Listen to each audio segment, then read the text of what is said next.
before there was the Steelers and the Penguins, there was the Pirates, there was Clemente, there was Manny Sanguian, there was Pop Stargell, there was Dave Parker, there, the list goes on. Bill Mazeroski, Ralph Kiner, there were some stars here in Pittsburgh.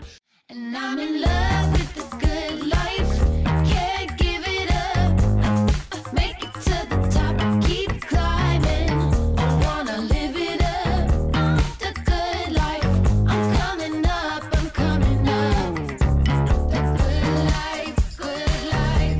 Oh, good life. Good life. Good life. Yeah. Boom! Coming in hot, Chinchy, back in the mayor's office. Let's go. You're actually back in the main on the road again, but that's I good. feel like it's been so long, dude. Since I slept in my own bed last night. Oh my God, I was out cold, bro. Must have been awesome. I was out cold like 9:45, just sawing logs. Dude, we were sitting here before we came on, and we are looking at the standings all over baseball. We got to hit on so many things today. I guess let's start at the top where the Mets just crushed the Yankees at Yankee Stadium again. And I guess we can start with the National League situation. And I'm going to hit on so many teams here. In the wild card, you have the Braves at 54 and 46, the Mets at 53 and 48, the Cardinals at 53 and 49. Then keep going. How's this? Padres 54 and 50, D-backs 53 and 50, Pirates 52 and 50 are hanging in there. They're 4 games out of a wild card at 49 and 53 and playing well, 1-2 in a row. San Francisco Giants 49 and 54, 4.5 out. I'm like, oh, let's stop there. No, the Cubs are only 5 out. The Nationals are only 6 out. I'm putting the Nationals in this conversation right now. This is nuts.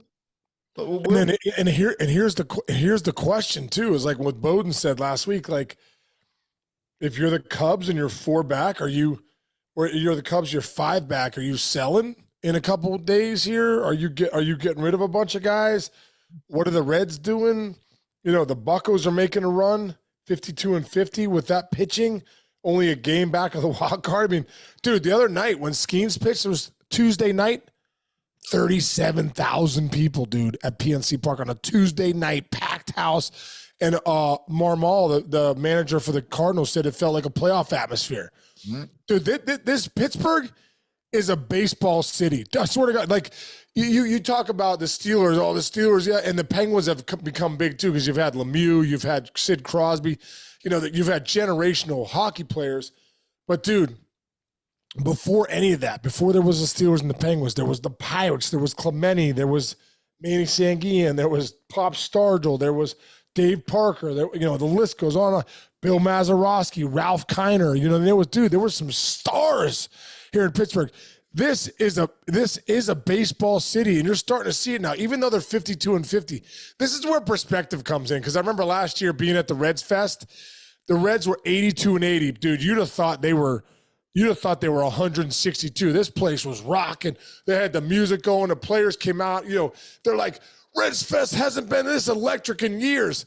Then on the other just a few miles away in New York, they were 82 and 80, and as depressed as the Yankees have ever been. Like, that's how it is in Pittsburgh right now. They're 52 and 50, but it feels like, oh my God, they're over 500 after 100 games. Like, it feels like they're the best team in baseball right now in Pittsburgh. So it's fun when you go up and down this wild card race. That's why this third wild card is incredible, because all these teams are in it, dude. It just makes it more exciting. It makes the deadline mean more. And, it makes – I like what Bowden said. He's like, for a 2-week period here, especially at this time of year, the GM is as important as Aaron Judge and Paul Skeens, and the GM is actually a player right now, because this could change everything. The deals they make or don't make at the deadline. Right. And you talk about perspective, dude. You said it right there. You mentioned the Yankees. The sky is falling in the Bronx, in the newspapers, everything. Dude, they are 16 games over 500. They're 3.5 games up in a wild card over the next best team. But I'm telling you, dude, the sky is. Aaron Boone finally snapped last night. He never snaps. He finally was like, "All right, this stinks, but you're 16 games over 500, and you're Right. gonna get standing back." And how about this? They're like, their offense. They still lead the league. 4.9 runs a game or something. They Unbelievable. still lead the league in offense. And when Stanton comes back, dude, I'm telling you, they're going to go on a run. I'm with you. Now, if you do want to talk sky actually falling, sky, Seattle Mariners, dude. Sky, dude, Chicken Little is real in Seattle. How about that? Sky is falling in Seattle, dude. There's no doubt. They've been hanging on so long with the pitching, and you knew at some point the pitching was going to just be okay, and that lineup had to get going, and they just cannot get going, dude. It's like almost painful to watch. Dude, the Astros are back in first place in the West. Yes. Ben Verlander, who's a great dude, man, who has all that stuff, I think with Fox or whatever, has a Twitter, and he had a thing on, Ben Verlander was keeping receipts because early in the year, he was like, the Astros are not done. They're coming. All these people are like, Astros are done. They've had their run. He's like, I'm telling you, they're not done. And he, the other day on his Twitter, it was pretty cool. He brought out the receipts, like, had all the people that commented, and he had them all lined up. But they're back. The Astros are in first place in the West. It's incredible. And it's as much to do as the Astros being, what are they, 53 and 49. It's not like they're dominating. Right. So no team is dominating the West. But the Mariners really, really had a chance to get some space, and they just couldn't do it, dude. They just couldn't figure it out. And I believe now, isn't Julio Rodriguez banged up now? He's hurt.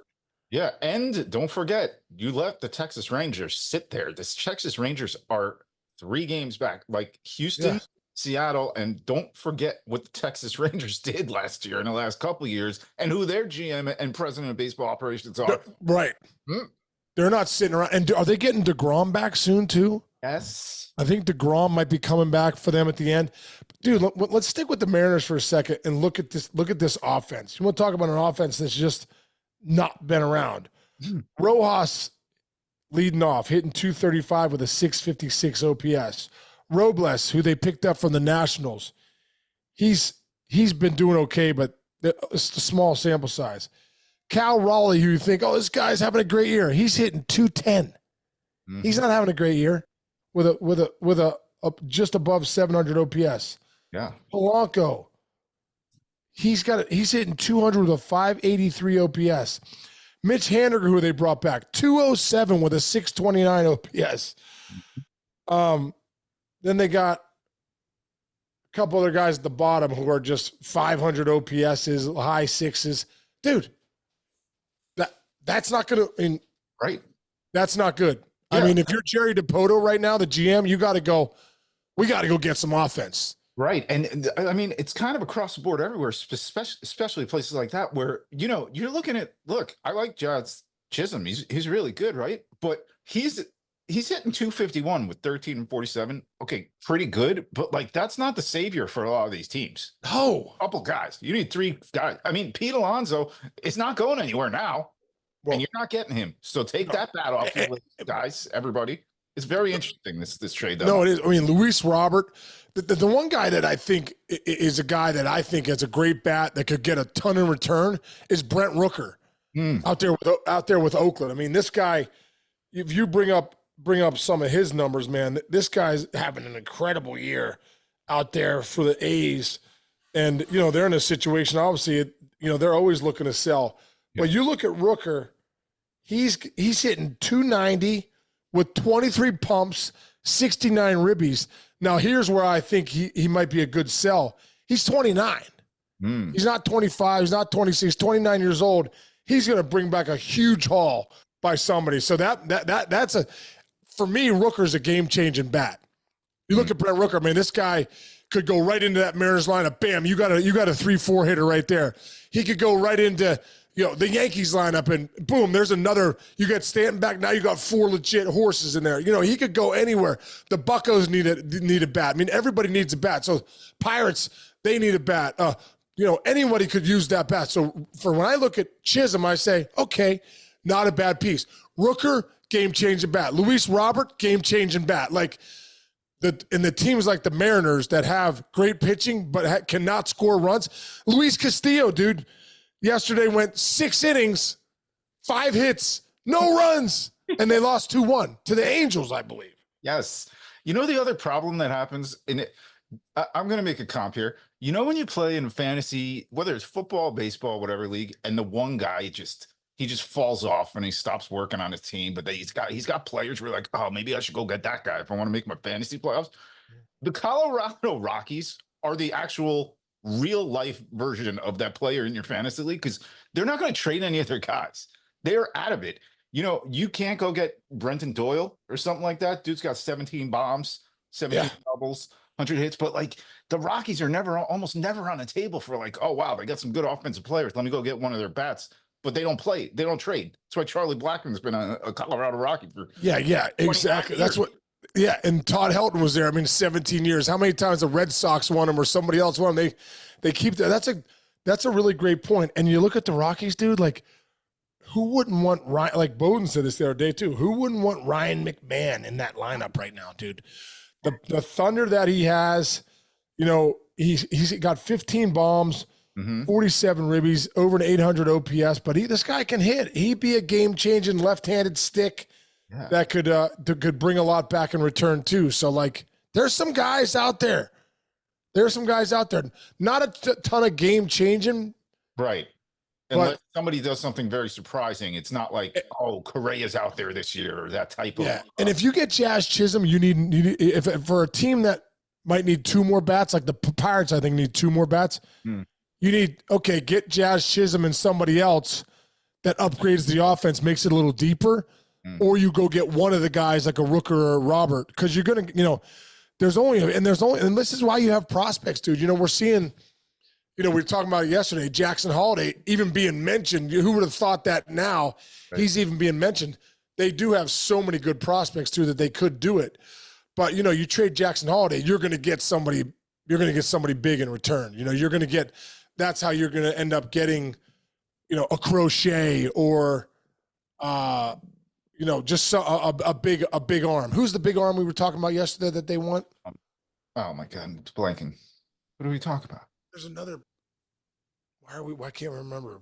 There's another there's another couple big arms. Oh, anyway, they're out there. Somebody will tell one. Yeah, exactly. Well, now you mentioned that. We mentioned Jackson Holiday. Like, how could you even consider doing that? You know why? I'll tell you why. Not so much even the Yankees that are scaring you, but the Boston. Scooble. We were saying Scooble. Sorry, Scooble. Yeah. Because Scooble's young and he's going to be there a long time. You've got Corbin Burns, Scooble, and Rodriguez and those guys. Now now people got problems. Yeah, exactly. And again, back to my point here. The AL East, there are 3 teams in there messing around now because the Boston Red Sox are coming to play and they do not care. They don't care. What's your take on them right now? Dude, the Red Sox are playing great. And props to my man AC, Alex Cora out there, just got a nice extension. 3 years, $21 million, $7 million a year. Good for Craig Counsell, too, going to the Cubs, setting that market, getting $8 million a year, starting to see managers get paid. You know what I mean? I think if you go down the list of managers, you're like, Carlos Mendoza's making that for the Mets? New York Mets? Are you kidding me? No, sorry. Even like Aaron Boone's making that for the Yankees, or, go down the list of guys, Baldelli. Dude, these are, how stressful being a manager is in the big leagues? Like, how many moving parts there is to be a manager? Like, they are actually players. They actually make a difference. They actually set a tone in the clubhouse. They actually have to be a leader. Like, let's start paying the managers and coaches in the big leagues what they deserve, as opposed to like, well, just give it to anybody. And I think we're starting to learn at the big league level, you can't just bring in anybody. You got to start paying coaches that maybe were big league players that can relate to these guys at the big league level. Yeah, and you know what's interesting to me? I thought this because we root for Carlos Mendoza. It's the first year as a manager, right? And in the beginning when they were struggling, dude, the games. Everybody says the Major League Baseball game is faster. It's so much faster than the minors in college or whatever. Dude, the games are so fast and tight now with the rules that if you don't have that guy in your bullpen up and ready to go, you're dead that game. Right. The other night, Mendoza's mixing a match, and I'm not letting Aaron Judge can't beat me today. He can't beat me today. And you're just constantly looking ahead. You said it when you were in the dugout last year, it's like, oh, when's Judge up? Can we get Judge up again? Like, what's happening? We got to do Dude. this. We're down by 2 runs. It's the 4th inning. We got to catch up soon. Like, it's crazy. Yeah.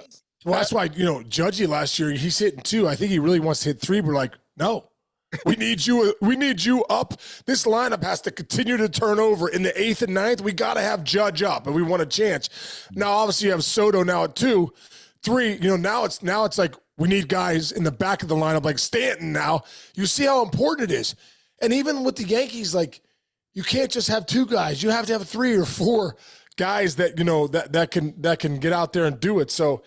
Yeah, it's getting exciting, man. This is the time of year where this is the part of baseball where you're 100 games in.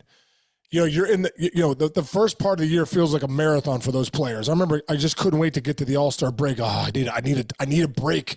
Everyone needs a break. Now you're kind of on a 60-some game sprint to the end where where's the reinforcements we need now? We know what we are. We know what we are. We have enough data to see what we are. Now we need reinforcements if you need them. Right. And as a player too, dude, when you're in the clubhouse and you know what you need and your team doesn't go get it, you're like, oh, it hurts. Like I remember with the Reds, told you a couple times we were first at the break and we went and got nobody. I'm like, that's where we're at.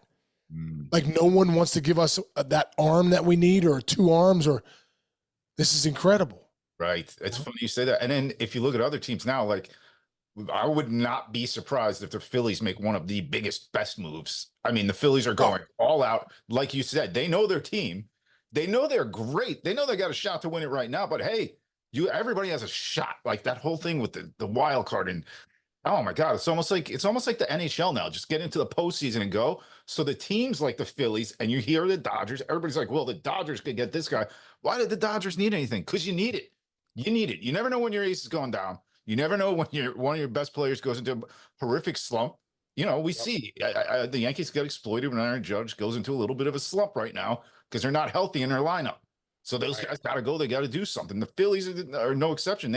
And we're going for it. And knowing Dave Dombrowski, dude, even though the Phillies are dominant, he's never satisfied. Dave's never satisfied. If you want to win a championship, hire Dave Dombrowski because he'll trade away the farm to get players and he'll go get free agents. We'll go get – we're going to bring back Nola and Wheeler and then sign Sanchez long-term and then have Suarez there too. They'll probably get him signed. And then let's bring in Bryce Harper. Let's trade for Real Muto. Let's sign Schwarber to a big deal.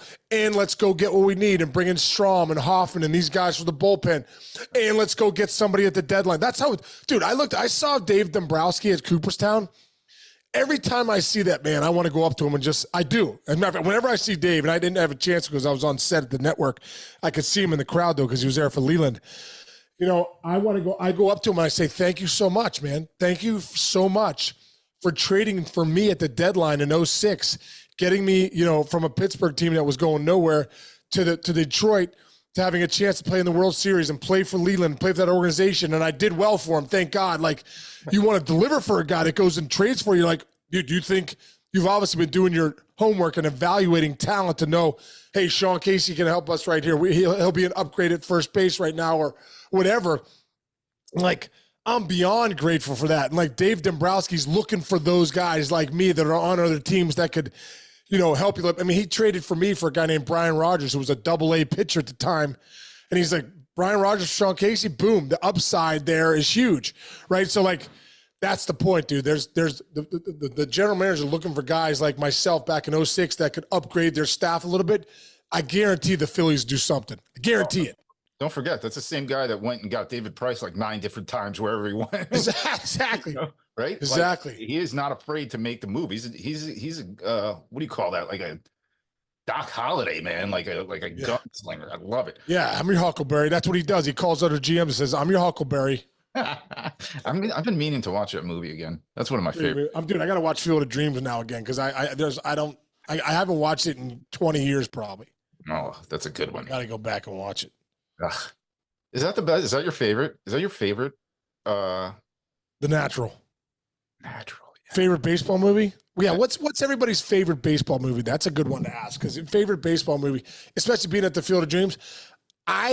Dude, I need to go back and watch that movie and then probably appreciate it more because there are so many people that are like Field of Dreams, hands down. Hmm.